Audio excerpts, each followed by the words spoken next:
Hello everyone, and we are now open to Module 2 during week 1. So hopefully you've all gotten through Module 1. We're still in week 1, so you've got one more module to go, which is covering Chapter 2, Biological Psych. So just like in Module 1, we have the to-do list, which kind of gives you the rundown.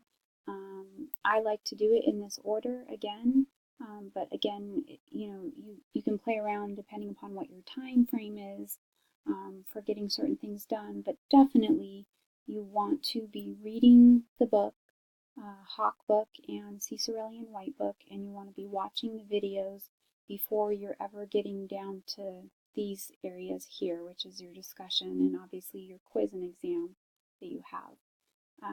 So that's the to-do list. Again, here are the objectives.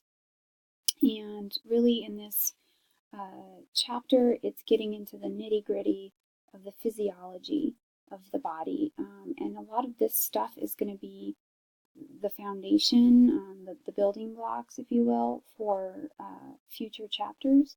So understanding how the brain works in conjunction with the neurotransmitters in your body, chemicals, hormones in your body is really important as we start talking about things like stress or mental illness, personality disorders, all sorts of aspects of the person, the psyche, are related to the body and what we're doing physiologically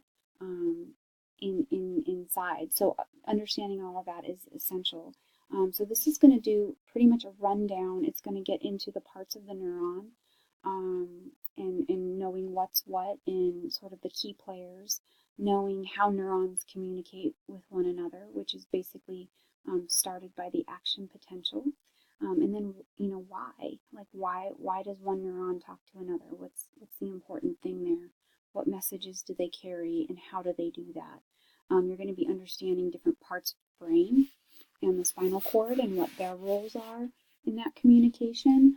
And that's going to break down even further into the somatic and autonomic nervous system. So our nervous system is a pretty complex web of interconnected parts involving everything from your eyes dilating to your palms sweating to you digesting your food. So everything that we do, a lot of it unconscious. We're not thinking about it. We don't have to think about breathing. We just breathe. All of that is important because those are the things that can be affected unknowingly at times by how we treat our bodies. So, for instance, if we're under a lot of stress, this can affect our body in ways that, might make us physically ill, or it might affect us in ways that are more underlying, like chemicals not getting to the right place that they're supposed to in our body, certain neurotransmitters not doing their job effectively, or too much of one hormone being released and causing havoc. So you'll start to see how everything is interconnected. And it does talk a lot about stress, which is a little bit of the health psychology embedded here, although we will come back to this in later chapters. So that's kind of like the first half of the chapter, and then the second half of the chapter is really dedicated to the structures of the brain. So pinpointing the different lobes of the brain, the functions of each part of the brain, the cortex, which is the outer kind of covering of the brain, and all the little intricate pieces within it that contribute to our emotions, our learning, how we remember information, and where our motivation comes from. All of those things are intertwined in there. When we start talking about, language, those are different parts of the cortex. How do we form words, speech, as well as understanding words, just meaning, semantics behind language gets into that. And even, the fact that our right and left hemispheres are not created equal. Each hemisphere of the brain, each half of the brain, is sort of specialized for different functions. So you're going to be learning a little bit about that. And it does bring up at the end, I love that the text always does this, but it ties in something that's current, and that being ADD, ADHD, and looking at potential causes of that now that you've had, a great understanding of the brain and how it functions. It helps to understand a little bit about that disorder and what might be some underlying elements there. So this is a jam-packed chapter, lots of new terminology. If you're not, science-minded or science is kind of scary in any way, shape, or form, I say just take this, step at a time. Flashcards are a good thing. I can't say enough how important repetition is. Read it through several times over. I mean, reading the chapter just once probably isn't enough.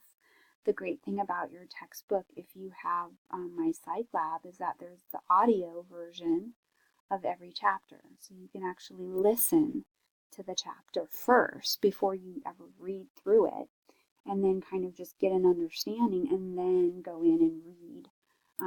Visually seeing it and then auditorily hearing it, your brain remembers information in different ways. And so I'd advise to use both methods, and that's going to be the most beneficial to you in remembering the information. But again, just take it step by step. And this is about as technical as it's going to get in this class. This is like the physiology. You could spend a whole semester taking physiological psych, and you would get much, much more detail into all these parts. But here it's just a brief understanding.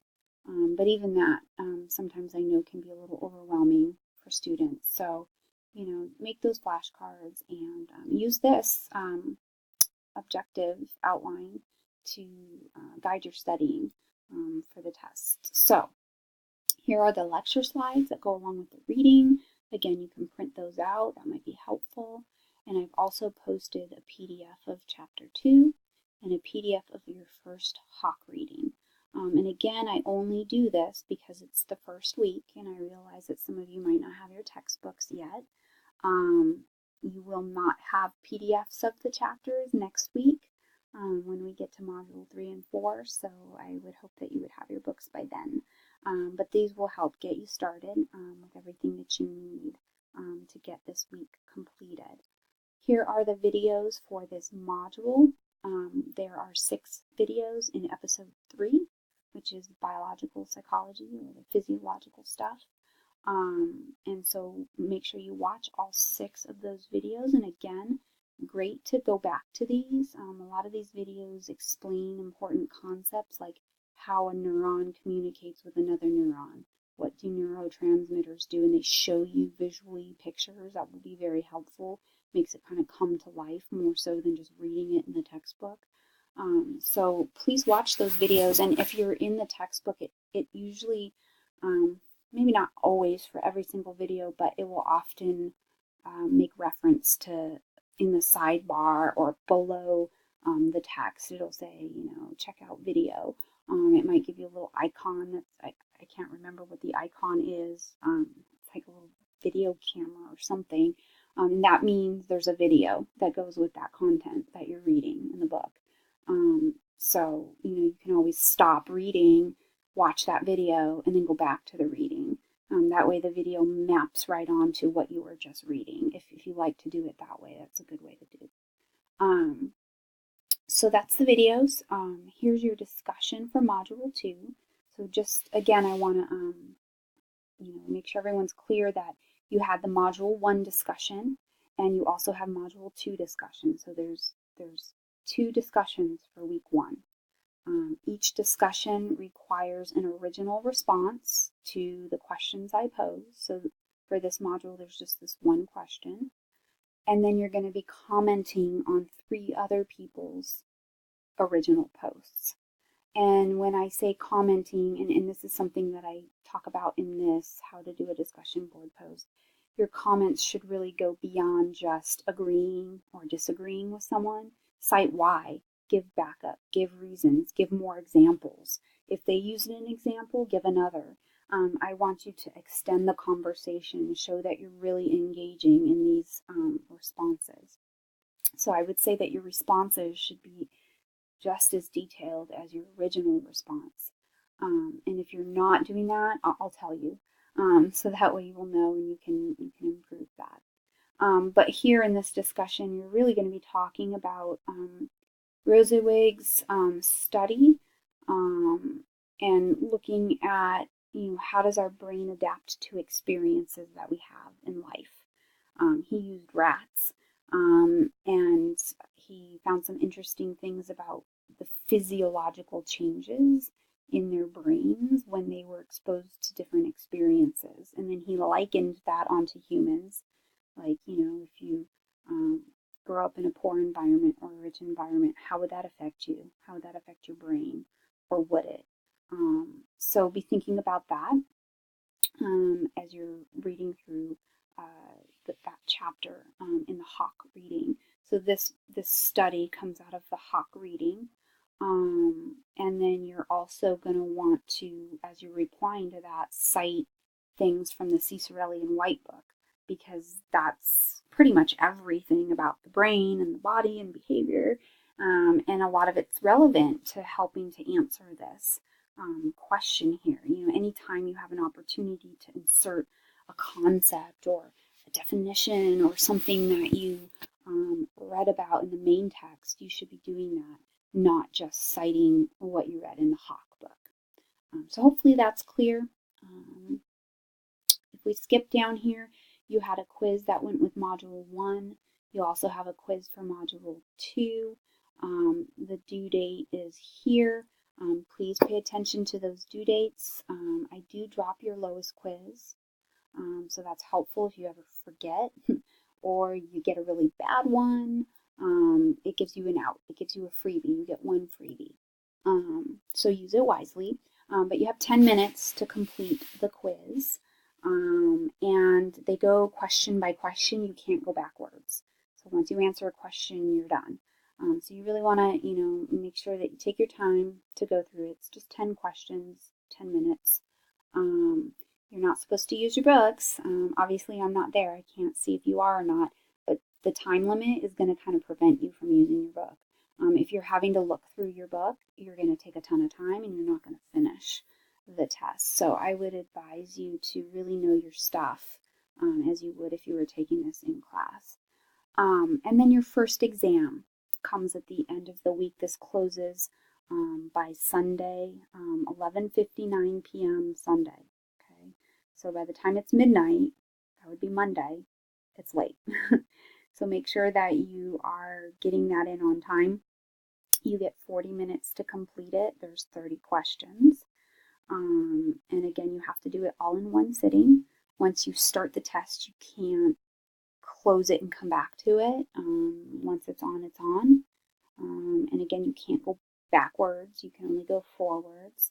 And the reason for this is because online testing is different than in-class testing.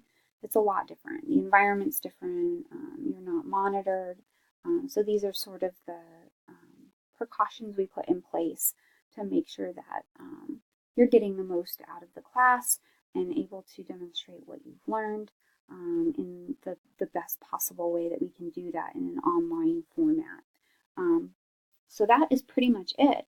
Once you've completed the exam, then you're done for the week, and then you can just kind of wait until Sunday night is when I will post your next modules, Module 3 and 4, for week 2. And so just like I did here, I will give you the rundown for those.